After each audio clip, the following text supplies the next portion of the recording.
You're listening to Docs Outside the Box, episode 16, solo episode. Welcome to Docs Outside the Box podcast. This is your official show, looking inside the minds of cutting-edge and innovative doctors. Think you'll find these stories in any medical textbook? Sorry, you're getting real life insight from men and women pushing the envelope beyond medicine. Ordinary doctors doing extraordinary things. Let's start now with your host, Dr. Nee Darko. Welcome back to another episode of Docs Outside the Box. I am your host, Dr. Nee Darko, and before we get any further, I have to let you know that my voice is changed. It's a little bit sore, it's a little raspy, it's a little hoarse, mainly because I'm just getting over a pretty bad cold that's kind of knocked me out for a couple of days. But I wasn't going to let that stop me from trying something different, giving you a different spin on things compared to my previous episodes. So this is episode 16. There are no guests. This is a solo episode where I have no guests for you. It's just me. And I'm going to share with you and take an opportunity to let you know what I've been doing that's outside the box. So when I started Docs Outside the Box back in April of 2016, I really was just trying to get some stories, some inspirational stories out to all of you doctors so you all can understand that you can do more than just being a physician, staying within the realms of a hospital. And I did not expect the show to explode this much. I did not expect to get this many downloads. I did not expect to get so much great feedback from you all. And I wanted to thank you all for listening, for sharing, for subscribing, for getting the word out on something that I've created. And I'm going to talk to you all later on about what it feels like to create something and to have people listen to it and give you feedback on it. It's one of the most purest things that you can do as a creator is to have your content put out there and then to have people listen to it and critique it and to come back and give you, for the most part, mostly positive things. And it really is an amazing feeling. But when I started the show in 2016, I had no type of pedigree whatsoever. And I just reached out to a whole bunch of different guests, a whole bunch of different physicians who were doing things that I thought were outside the box. And much to my surprise, a bunch of them said yes. And it's actually kind of shocking. I didn't really have a website yet. I didn't have a Twitter page yet. I didn't have a Facebook, any of that stuff. I didn't have any type of social media presence. I didn't have any type of pedigree whatsoever. But these physicians and these insurance agents and certified financial planners jumped on board, and I need to thank them all for being on the show. So I wanted to thank Carmen Brown, Melanie Watkins, Dr. Dre, Katie Brewer, Alden Landry and Cameron Matthews, Jim Dolly, Julian Pham, Jamie Fleischner, James Pinkney, Michelle Mudge Riley, Renee Matthews, Peter Kim, Ryan Gray, Nicole Swiner. I want to thank you all for being guests on the show when I didn't have much to put out there, but you trusted the idea, you trusted the thought process of why I was putting a show together. And I just wanted to say thank you. There are other guests that I want to thank, but I don't want to leak the bag or put out their shows because I haven't produced their shows yet. So it's going to be coming out in January and February, obviously, of 2017. But to all of you guests, my 15 guests, or actually 14 guests, thank you very much for being on the show. Thank you for trusting the idea of Docs Outside the Box. You know, I really want to acknowledge you all for literally going out on a limb.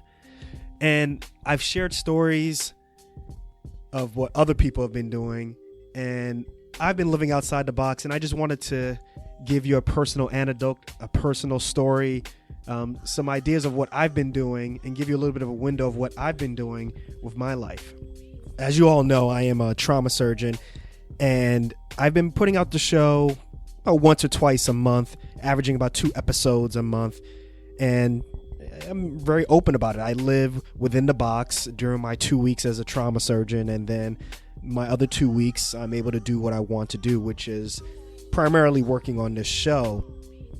But about 2 or 3 episodes ago, I mentioned that there was something big that I was doing, something big that not just me, but me and my wife were doing. And I didn't want to go into too much details for a whole bunch of reasons, personal being the main one, and trying to be closer to home is the main one.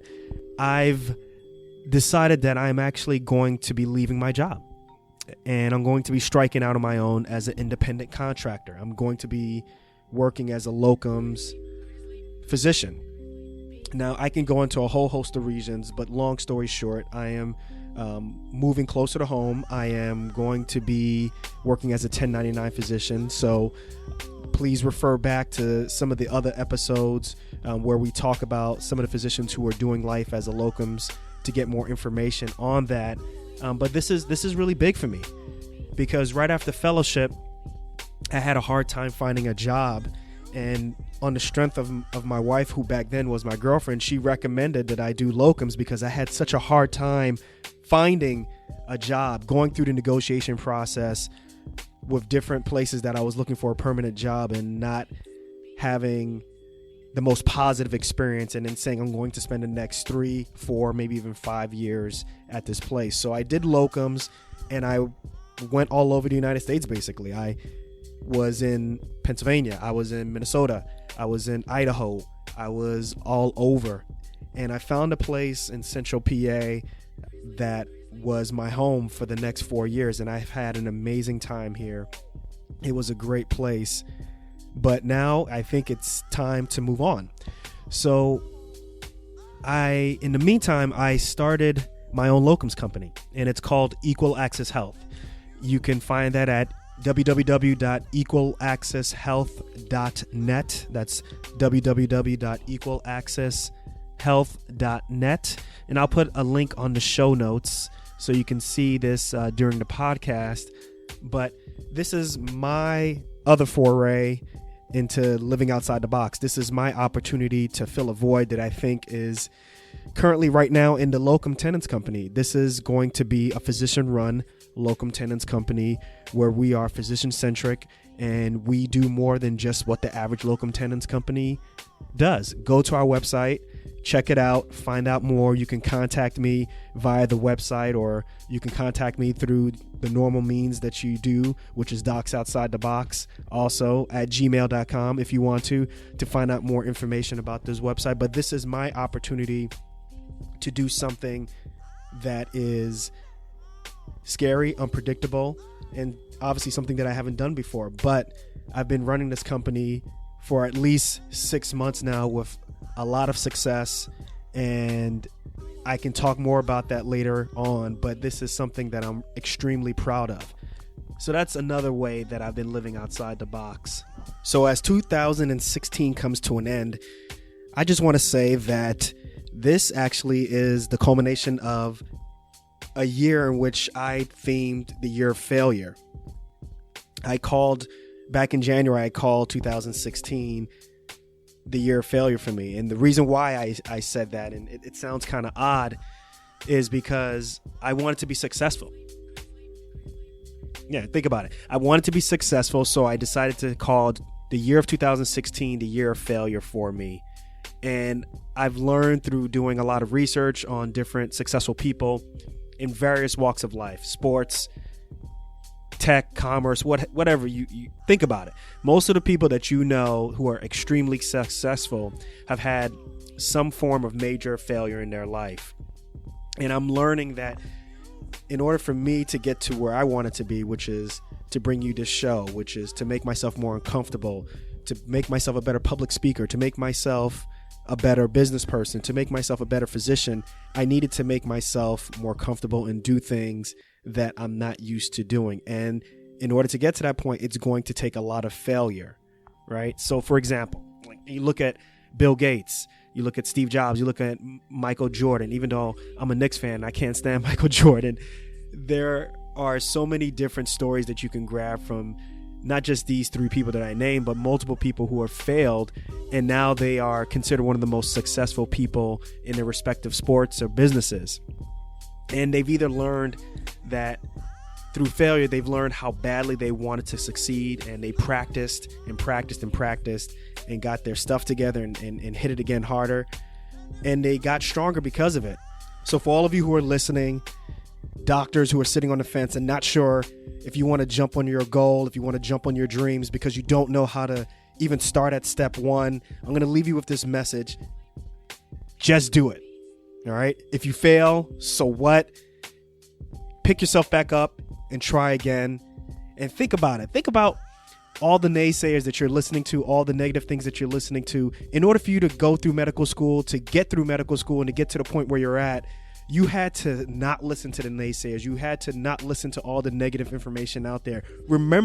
Still remember that trying to get into medical school, less than 50% of people who apply to medical school get in. So it already was an amazing feat for you to get to where you're at. So don't start listening to the naysayers now. So I'm going to leave you with this one last question, this one last challenge. Are you going to let 2017 be the year of failure for you? Look, you don't even have to follow my lead. What's going to be your challenge for 2017? What's going to be your theme? What's going to get you to live outside the box? So look, send me a tweet, a Facebook message, Instagram, email, send me whatever form of social media you can get through to me. Send me a message. Remember, Docs Outside the Box is the username. And remember, before we end off 2016, you know what time it is. Remember to always live outside the box.